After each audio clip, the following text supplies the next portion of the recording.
Hello students, आज हम 7th class की वर्कशीट सॉल्व करने जा रहे हैं। वर्कशीट नंबर 21 इन हिंदी। तो सबसे पहला टॉपिक है इसमें मानव में पाचन। मानव में पाचन कहाँ से स्टार्ट होता है? सबसे पहले मुख और मुख गुहिका से। ठीक है, ये हमारा सबसे पहले स्टार्ट होता है मुख और मुख गुहिका। भोजन का ग्रहण मुख द्वारा किया जाता है। आहार को शरीर के अंदर लेने की क्रिया क्या कहलाती है? अंतर्ग्रहण। जब हम किसी भोजन को अंदर लेते हैं शरीर में, वो कहाँ से शुरुआत करते हैं? मुंह से।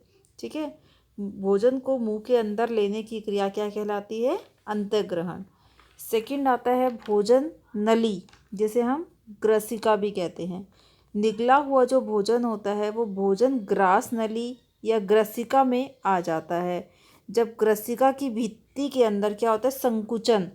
संकुचन क्या होता है? जैसे सांप रेंग रेंग के चलता है, ऐसा खाना क्या होता है? हमारी नली में ऊपर से नीचे रेंग रेंग कर नीचे आ जाता है। ठीक है, तो ग्रसिका की भित्ति के संकुचन से क्या होता है? भोजन नीचे की तरफ सरकता जाता है।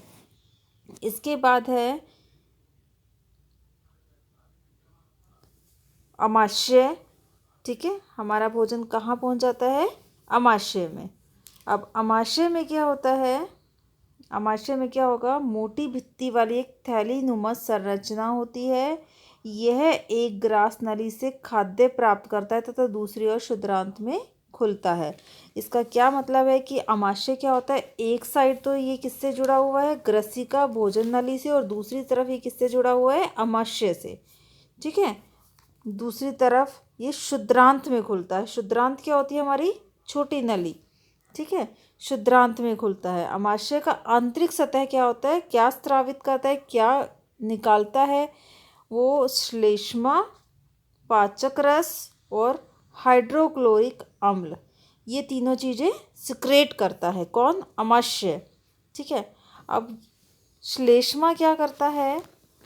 श्लेष्मा करता है हमारा आंतरिक अस्तर को, जो भी अमाशय के अंदर का भाग है उसको क्या करता है? सुरक्षा प्रदान करता है। ठीक है, पाचक रस क्या करता है? प्रोटीन को सरल भागों में विघटित कर देता है। जो भी प्रोटीन वाले पदार्थ हैं जो हमने खाए हैं जिनमें प्रोटीन है, वो उनको सरल भागों में तोड़ देता है। कौन? पाचक रस, जो कि अमाशय के अंदर होता है। ठीक है, इसके बाद है हाइड्रोक्लोरिक अम्ल। हाइड्रोक्लोरिक अम्ल का क्या काम होता है? अम्ल अनेक ऐसे जीवाणुओं को नष्ट करता है जो भोजन के साथ साथ वहाँ तक पहुँच जाते हैं, हमारे अमाशय तक। ठीक है, वहाँ पर ये क्या करता है? वहाँ पर हमारे अमाशय के अंदर अम्लीय माध्यम बनाता है, जिससे कि पाचक रसों को क्रिया करने में सहायता मिलती है। मेन उसका काम क्या होता है हाइड्रोक्लोरिक अम्ल का? भोजन को पचाने में और साथ साथ जीवाणुओं को नष्ट करने में, जो कि भोजन के साथ हमारे अमाशय में पहुंच जाते हैं। ठीक है, अब इसके बाद हमारा है यकृत। ठीक है, यकृत का क्या काम होता है? यकृत का काम होता है शरीर की सबसे बड़ी ग्रंथि है। जो हमारे शरीर की सबसे बड़ी ग्रंथि है वो क्या है? यकृत। ये क्या करती है? ये भी पित्तरस स्रावित करती है, जो कि एक थैली में संग्रहित होता है। एक थैली में होता है ये यकृत। ठीक है, थैली नुमा संरचना में, जिसे पित्ताशय भी कहते हैं। पित्तरस वसा के पाचन में महत्वपूर्ण भूमिका निभाता है। ठीक है, इसके बाद है हमारा अग्नाशय। अग्नाशय ये छोटा सा पत्ता दिख रहा है, इसमें बीच में, दोनों के बीच में ये पत्ता सा है जो। ठीक है, ये अग्नाशय एक बड़ी ग्रंथि होती है जो कि आमाशय के ठीक नीचे होती है। ठीक है, अग्नाशय रस कार्बोहाइड्रेट व प्रोटीन पर क्रिया करता है तथा उसको सरल भागों में परिवर्तित कर देता है। कार्बोहाइड्रेट का क्या काम होता है? जो भोजन हम खाते हैं वो ग्लूकोज के फॉर्म में होता है। ठीक है, सरल शर्करा जैसे कि ग्लूकोज ठीक है, कार्बोहाइड्रेट को चेंज कर देता है। वसा क्या करती है? वसा अम्ल और ग्लिसरॉल में चेंज कर देता है वसा को। कार्बोहाइड्रेट को ग्लूकोज में चेंज करने का काम कौन करता है? जो भी उसमें से अग्नाशय रस निकले हैं। ठीक है, और वसा को वसा अम्ल और ग्लिसरॉल में बदल देता है। प्रोटीन को अमीनो अम्ल में बदल देता है। ठीक है, ये सारे प्रोसेस कहाँ पर हो रहे हैं? अग्नाशय में। इसके बाद है शुद्रांत। अब शुद्रांत क्या होती है? अत्यधिक कुंडलित। अत्यधिक कुंडलित मतलब बहुत ज़्यादा जटिल, आपस में उलझी सी हुई, जैसे ये उलझी हुई सी है। ठीक है, ये 7.5 मीटर लंबी होती है। यह यकृत और अग्नाशय से स्राव प्राप्त करती है। अग्नाशय से और यकृत से क्या करती है? जो भी रस निकलते हैं वो प्राप्त करती है। इसकी भित्ति में भी कुछ रस निकलते हैं। ठीक है, अब इसका क्या काम होता है? पचे हुए भोजन अवशोषित होकर शुद्रांत की भित्ति में रुधिर वाहिकाओं में चला जाता है। पचा हुआ जो भोजन होता है वो अवशोषित होता है और रुधिर वाहिकाओं में चला जाता है। ठीक है, जिसे अवशोषण कहते हैं। शुद्रांत की आंतरिक भित्ति क्या होती है? एक उंगलियों के समान होती है, उभरी हुई, जिसे कि दीर्घरोम या फिर रसांकुर भी कहते हैं।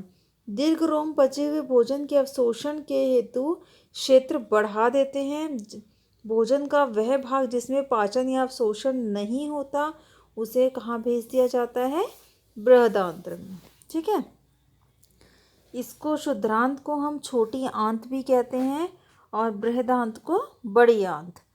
पर जो बड़ी आंत बृहदांत होता है वो 1.5 मीटर लंबी होती है और जो छोटी आंत होती है वो 7.5 मीटर होती है। ठीक है, इसका बृहदांत का क्या काम होता है? जल तथा कुछ लवणों का अवशोषण करना। ये भोजन का अवशोषण करती थी छोटी आंत, और ये क्या करती है? जल तथा लवणों का अवशोषण।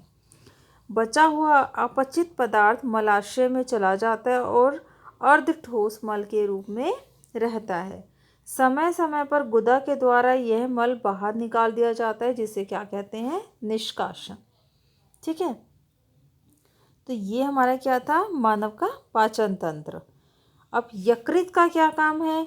यकृत का हमने यहाँ पर पढ़ा था। कहाँ पढ़ा था? ये यकृत हमने पढ़ा था। यकृत क्या काम है यकृत का? ये शरीर की सबसे बड़ी ग्रंथि होती है। यह पित्त स्रावित करती है और ये थैली में संग्रहित होती है। तो ये हम लिखेंगे फर्स्ट का आंसर। ठीक है, इसके बाद सेकंड है मानव पाचन तंत्र के कौन से भाग के द्वारा ये क्रियाएं संपादित होती हैं? फर्स्ट है जीवाणु नष्ट करना। तो हमने पढ़ा था जीवाणु कहाँ नष्ट होते हैं? जीवाणु होते हैं हाइड्रोक्लोरिक अम्ल में।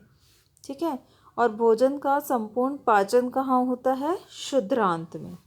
ठीक है, इसके बाद है दीर्घरोम तथा रसांकुर किसे कहते हैं? तो दीर्घरोम क्या होते हैं? जो शुद्रांत की आंतरिक भित्ति होती है वो उंगली के समान उभरी हुई संरचनाएं होती है, जिन्हें दीर्घरोम या रसांकुर कहते हैं। थर्ड का आंसर है। लास्ट क्वेश्चन है मानव पाचन तंत्र का नामांकित चित्र बनाना है। तो ये चित्र हमें बनाना है। ठीक है, मानव पाचन तंत्र का चित्र बनाना है। ये हमारा फोर्थ का आंसर है। तो आज की वर्कशीट हमारी कंप्लीट हो गई है। अब हम मिलेंगे अपनी नेक्स्ट वीडियो में, तब तक के लिए बाय।